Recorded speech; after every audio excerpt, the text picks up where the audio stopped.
যখন মাইয়েতকে কবরে শোয়ানো হয় তখন সে তাকে দাফন করে যাওয়া ব্যক্তিদের হাঁটার খসখস আওয়াজ শুনতে পায়।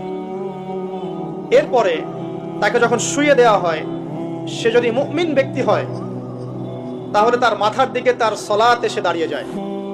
দুনিয়াতে আপনি যে নামাজগুলো পড়েছেন, আমি যে নামাজগুলো পড়ছি, এগুলো মাথার দিকে দাঁড়িয়ে যায়। ডান দিকে চলে আসে তার সওম মানে কি? রোজা। বাম দিকে চলে আসে যাকাত। তারপরে পায়ের দিকে চলে আসবে তার আত্মীয়তার সম্পর্ক রক্ষার ইবাদত, তার এই যে অন্যান্য দান সদকা, তার নফল আমল, তার তাসবিহ তাহলিল, তার কোরআন তেলাওয়াত ইত্যাদি পায়ের দিকে চলে আসবে। এখানে একটা হাদিস এসেছে, সূরাতুল মুলক যে ব্যক্তি রাতের বেলা তেলাওয়াত করবে, কোন সূরা ভাই? তাবারাকাল্লাযী বিয়াদিহিল মুলক ওয়া হুয়া আলা কুল্লি শাইইন কাদির। এই সূরা যে ব্যক্তি রাতের বেলা করে তেলাওয়াত করবে, ইনশাআল্লাহ সূরা মুলক কবরে তার সাথে থাকবে এবং কবর আযাব থেকে সূরা মুলক তাকে বাঁচাবে ইনশাআল্লাহ। আমি বুঝাচ্ছি যে কি অবস্থাটা হবে। এবার দুজন ফেরেশতা মাথার দিক থেকে আসবেন, আসতে চাইবেন, সালাত বলবে এখান দিয়ে আসা যাবে না, এদিক দিয়ে আসা যাবে না। ডান দিক দিয়ে আসতে চাইবেন, এদিক দিয়ে আসা যাবে না। বাম দিক দিয়ে আসতে চাইবেন, যাকাত বলবে এদিক দিয়ে আসা যাবে না। পায়ের দিক দিয়ে আসতে চাইবেন, আমলগুলো বলবে এদিক দিয়ে আসা যাবে না। তারপরেও তারা আসবেন, চোখগুলো হবে নীল এবং কালো বর্ণ, নীলাভ চোখের, কালো।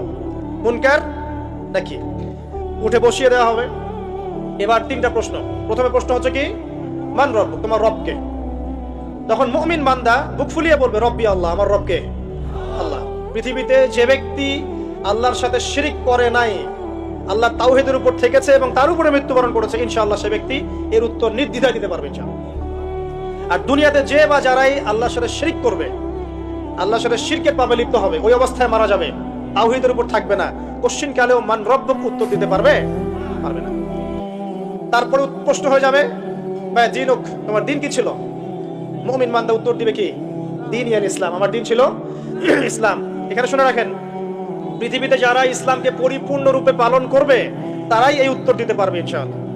যারা ইসলামকে ঠাট্টা বিদ্রুপের হাসি তামাশার পাত্র বানিয়েছে, মন চাইলে কিছু করি, মন চাইলে কিছু করি না, সহজগুলো একটু আমল করি, বাকি কিছুর আমল ধারি না, হ্যাঁ, নামাজ পড়ি, সুদ ছাড়তে পারি না, ঠিক আছে, বছর বছর ওমরা করি, এদিকে ঘুষ দুর্নীতি ছাড়তে পারি না, ইসলামকে ঠাট্টা তামাশার পাত্র বানিয়েছে, এরা কোশ্চিন কালে উত্তর দিতে পারবে না মা দিনুক। দিনে পরিপূর্ণরূপে ইসলামে প্রবেশ করতে বলেছেন আল্লাহ রাব্বুল আলামিন। যারা পরিপূর্ণরূপে ইসলামে প্রবেশ করবে এবং ইসলামের প্রতিটা মৌলিক বিধান মেনে চলবে, ইনশাআল্লাহ তারাই উত্তর দিতে পারবে। এরপরে আসবে তৃতীয় প্রশ্ন। নবী সাল্লাল্লাহু আলাইহি ওয়াসাল্লামকে দেখানো হবে। যখন দেখানো হবে তখন সূর্য যখন ডুবে যায়, যে দৃশ্যটা আমরা দেখতে পারি না, ওই দৃশ্যটা ভেসে উঠবে এবং মুমিন বান্দা অস্থির হয়ে যাবে, বলবে আমাকে ছেড়ে দাও, আমি নামাজ পড়বো। সুবহানাল্লাহ। কারণ তার কাছে মনে হবে যে আসরের ওয়াক্ত হয়ে গেছে, আসরের ওয়াক্ত হয়ে গেছে, আসরের ওয়াক্ত চলে যাচ্ছে, আমাকে নামাজ পড়তে হবে। চিন্তা করেছেন? ওই যে একটা হাদিস আছে না, যে 7 শ্রেণীর মানুষকে আল্লাহ রাব্বুল আলামিন আরশের ছায়া দিবেন। তার মধ্যে এক শ্রেণীর মানুষকে, যার অন্তর মসজিদের সাথে ঝুলে থাকে, তার মন মসজিদের সাথে ঝুলে ছিল, এই সূর্য ডুবে গেল বলে আমাকে ছেড়ে দাও, আমি নামাজ পড়তে যাব। তখন ফেরেশতারা বলবেন তোমাকে নামাজ পড়তে দেয়া হবে, তবে তার আগে তুমি এর উত্তর দাও। কি উত্তর? এই ব্যক্তির দিকে তাকাও। তখন নবী সাল্লাল্লাহু আলাইহি ওয়াসাল্লামকে দেখানো হবে, সাল্লাল্লাহু আলাইহি ওয়াসাল্লাম দরুদ পড়বেন। বলা হবে যে এই ব্যক্তির সম্পর্কে তোমার কি ধারণা? মান হাযা রাজুল বুইসা ফীকুম, এই ব্যক্তি কে, যাকে তোমাদের কাছে পাঠানো হয়েছিল? মুমিন ব্যক্তি নির্দ্বিধায় বলে দিবে যে তিনি হচ্ছেন আমার নবী মুহাম্মদুর রাসূলুল্লাহ সাল্লাল্লাহু আলাইহি ওয়াসাল্লাম। দেখুন, পৃথিবীতে যে বা যারাই নবী সাল্লাল্লাহু আলাইহি ওয়াসাল্লামের সুন্নতের উপর আমল করবে, ইনশাআল্লাহ সে তার উত্তর দিতে পারবে। দুনিয়াতে যারা নবীর সুন্নতের 5 পয়সা পরোয়া করছে না, তার আদর্শের 5 পয়সা দাম দিচ্ছে না, তারা কোশ্চিন কালে উত্তর দিতে পারবে না। নাম হতে পারে আব্দুর রহমান, আব্দুর রহিম, নবীর সুন্নতের ধার ধারে না, তারা উত্তর দিতে পারবে না। নবীর সুন্নতের গুরুত্ব কত গভীর, এটা আমাদেরকে এখান থেকে বুঝতে হবে। তাই প্রিয় যুবক ভাইরা, মুসলিম ভাইরা, আমাদের জীবনটাকে নবীর আদর্শ এবং সুন্নতে ঢেলে সাজাতে হবে। সকাল থেকে সন্ধ্যা পর্যন্ত প্রতিটা কাজ করবো কার তরিকায়? রাসূলের তরিকায়। নামাজ পড়বো তার তরিকায়, রোজা, সিয়াম, হজ, যাকাত, আমল, মুআমালাত, আখলাক সব কার তরিকায়? নবী সাল্লাল্লাহু আলাইহি ওয়াসাল্লামের তরিকা অনুযায়ী ইনশাআল্লাহ। আল্লাহ পাক তৌফিক এনায়েত করুন, আমিন।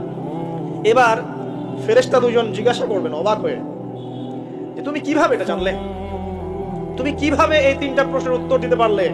কারণ বেশিরভাগ মানুষ তো উত্তর দিতে পারবে না, বেশিরভাগ মানুষই এই উত্তর দিতে পারবে না।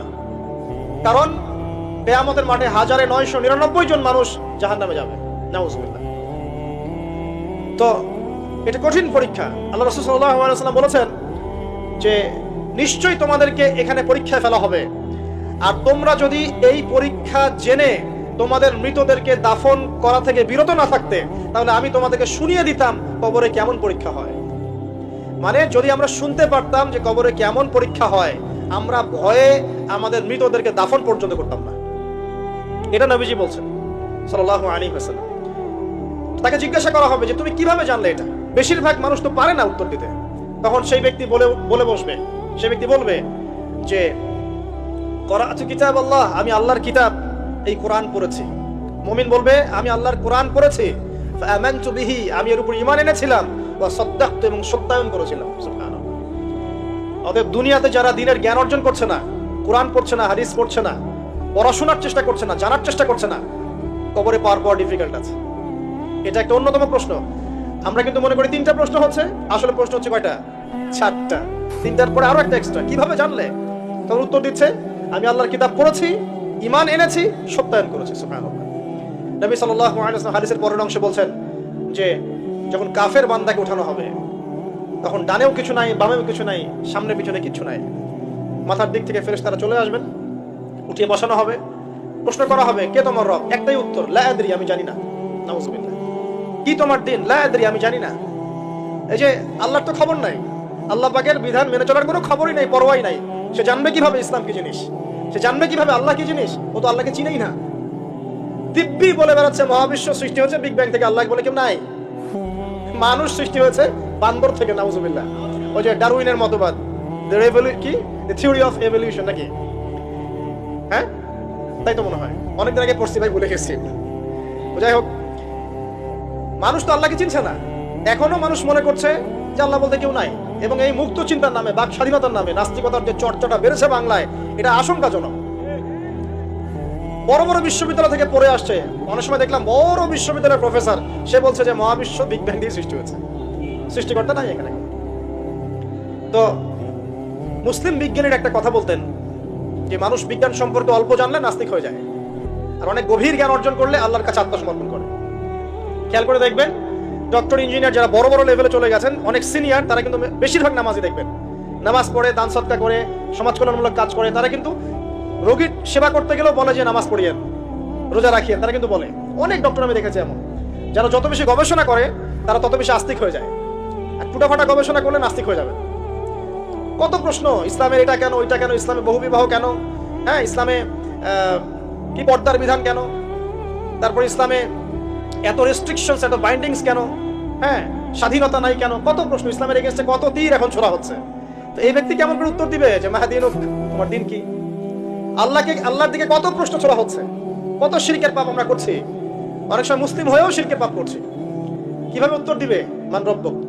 3 নাম্বার প্রশ্ন যখন করা হবে এই ব্যক্তিকে, দেখো দেখি, সে বলবে যে আমি জানি না এই ব্যক্তিকে, তবে শুনেছিলাম, মানুষের মুখে শুনেছিলাম, মানুষ যা বলতো আমি তাই বলতাম।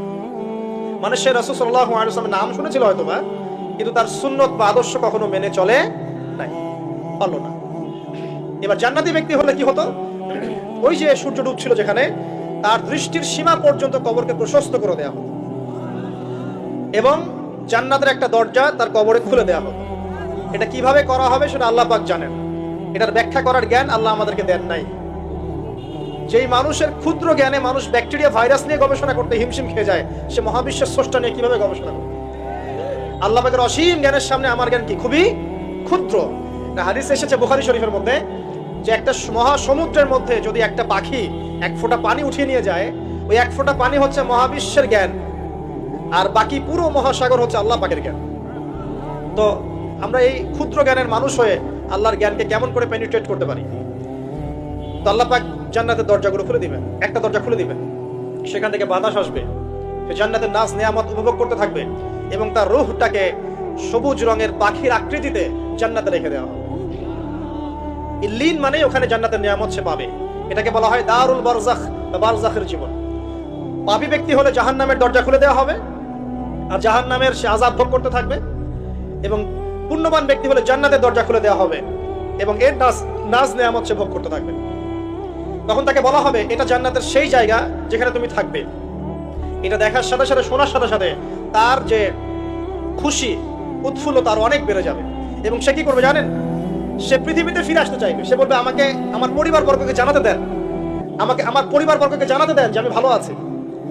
তখন ফেরেশতারা তাকে বলবেন যে এটা সম্ভব না, তোমার এবং তাদের মাঝে দারুল বারজাখ আছে, তুমি এটা ভেদ করে যেতে পারবে না।